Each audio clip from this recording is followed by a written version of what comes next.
let's turn a bit here. We've done a bit of diagnosis. We've talked about the pervasiveness of the problem. We've talked about your hypothesis that we have to do a very careful consideration of the current circumstance and identification of the leaders, let's say. We have to confront face-to-face the pervasive subversion of our institutions. We have to separate the wheat from the chaff and reestablish them. And we have to move towards restoration. You can see in that sort of a confession, what would you say? A confession, and a move towards atonement. And so on the restoration side, so let's delve into that. Now, the first question might be, well, what exactly are we restoring? And I've been talking to some of the principals at the Alliance for Responsible Citizenship about exactly this in the last weeks, trying to plot our way forward. And so in the Alliance for Responsible Citizenship, we identified 6 or 7 key domains, right? Restoration of the nuclear family, unapologetic support for the idea that the nuclear family is the minimal viable social unit, right? We support for the notion that energy should be made as low cost and freely accessible and easily accessible to people within a market framework as possible, so that we can work towards eradicating absolute poverty. Environmentalism as stewardship and not as, what would you say, apocalyptic fear-mongering in the service of the tyrants. Concern about globalization and regulatory capture and fascist corporate capitalist collusion. The telling of a better story. And we've more recently agreed that all of that is integrated into something approximating, let's say, your vision of restoration, is that we're trying to put the underpinnings of Western civilization back in place and trying to make a very strong case, including to people like Richard Dawkins and Douglas Murray, well, and even you in some ways until recently, let's say, that there is a relationship between the foundations of Western culture and something that's even deeper, that's not political. And so that's the next thing I wanted to talk to you about. So, and maybe we could approach that.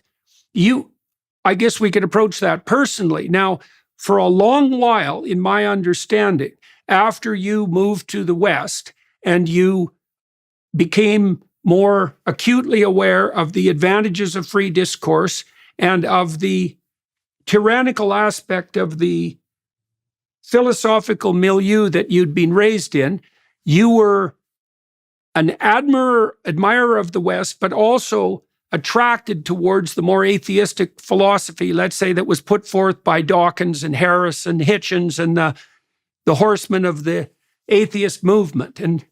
And so, do you want to walk us through that a little bit, if you would? And before that, I had read Jonathan Israel. Yeah, I mean, we don't have much time. So, and I don't want to make a caricature of this, of what I believe is a very important, if not the most important aspect of the restoration is the roots, to seek the roots. I say Christian, sometimes we say Judeo-Christian roots of what has made the foundations on which these societies are built. Yeah, well, we'll take the time. I'm not going to rush you, for sure. I'd like to let this unfold because it's crucially important. Yeah. On the personal side, as I have told it a few times, and it's very, very personal, I have had my own awakening that has to do with my mental breakdown, depression, anxiety, all of these things, the meaning and purpose of life, and not finding, I just couldn't find it. I didn't find it in the material world. And to give you an example, if you think of someone like me who comes from, I grew up in a childhood where there was very little. Little of everything, little food, little water, no water. I mean, we didn't have running water. scarcity. Not there were people who were poorer than us, but we were poor. I remember books. I loved books, and they weren't books. So sometimes I would finish a book that I borrowed or that we borrowed from the library, and the last few pages, which is where the resolution of the story is, would have fallen out of that book. And I would go to a bookshop, pretend I was buying the book, actually read the last pages in the bookshop, and then leave until our Indian booksellers noticed what we were doing and chased us out of the.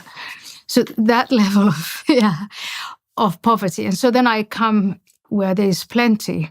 And I find myself in my 40s and 50s surrounded by absolutely everything, materially completely satiated, happily married, 2 children, everything that you would describe would give meaning and purpose.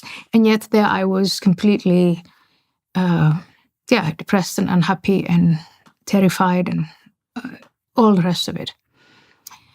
And I was self-medicating. I was self-medicating with wine, with alcohol, and that was where my go-to was. That actually brought me on the brink of destruction. And I sought help, and the help went from obviously with me focusing on the material again, scientific help. I'm going to see people who I trust to be the professionals who will fix me and fix this need. And that didn't happen. They were good people. I learned a lot. I learned a lot about the human brain, the human psyche. I respect, and I'm still a huge admirer of some of the people that I saw. But the one person who made a change was, you're looking in the wrong places. Her diagnosis was, what you're going through is it's spiritual bankruptcy. Mm-hmm, mm-hmm. And once in my sort of last moment of despair, when I allowed that to come in and to register, and I surrendered to that, it's only after that, literally on my knees in prayer, that things started to change. And so on a personal level, and this is extremely subjective, I'm not imposing it on anyone else, I have undergone this change that has transformed my life. If you allow me to go a little bit beyond, it is when I look around and talk to the same people who are in the same boat as I am, as I was, the stories we share are stories of this abiding success over many years. And it's the people who went down the path of spirituality to fix what it was, that bottomless void, the cravings, the endless thoughts that colonize your head and never go away. So again, this isn't a statistical, empirical study. This is purely anecdotal. I see people who keep on failing. I see people who I think have some success, and I look at them, and it's the ones who went down that spiritual path. And when I say that, when I say spiritual path, I'm not saying it's Christianity or any other faith or organized faith. It's just, for some people, it's Buddhism. For some people, it's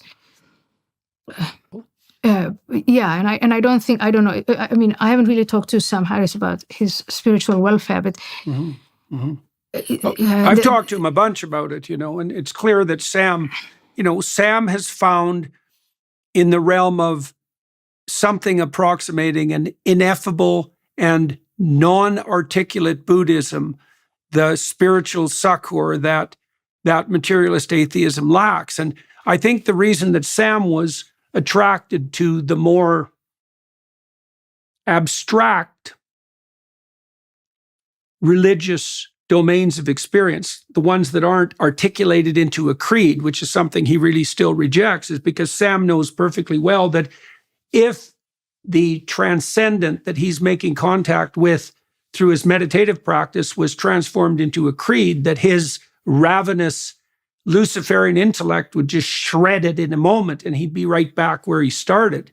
This is also why I think, Ayan, like if you look on the Christian revival side of things, that the Christian denominations that are growing most rapidly aren't the more explicit Protestant formulations. They're the really conservative branches like Orthodox Christianity and even Latin Mass Catholicism, because those religious practices are so densely embedded in the ritual and the ceremonial that they're almost impervious to rational critique, right? Because you can't criticize a hymn.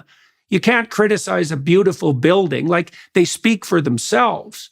And so let me ask you a personal question. If you're perfectly I want to welcome not comment answer, but- on Sam and see. Yeah.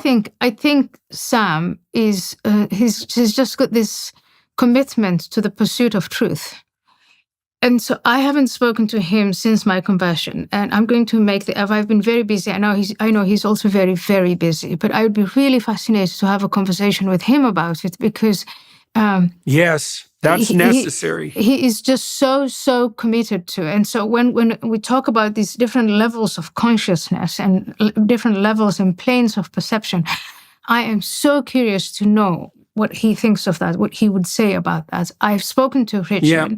Richard is also another pursuer of truth. And I think in many ways that's why Richard has come to the conclusion that he is a cultural Christian, and that Christianity has a value in that sense. But again, I really do want to separate these two things where I'm still at heart a classical liberal, in the sense I really do want to respect people's conscience and people's perceptions and the way people live. And so I'm in no way imposing anything, saying, I've gone through this a terrible experience and I've come out of it, and now, heavens, everybody has to come to Christianity. That's not what I'm saying. I'm saying in my work, in the realm of ideas, and in this quest to understand subversion, who is subverting us, and all of this, Christianity is one of probably the most important idea for us to grasp. Even if I were an atheist, I would say that. The most important ideas to grasp, because it takes us to the roots of our civilization. And if you want to reject parts of it, that's okay. But I think the wholesale rejection of Christianity and its legacy is precisely what brought us where we are.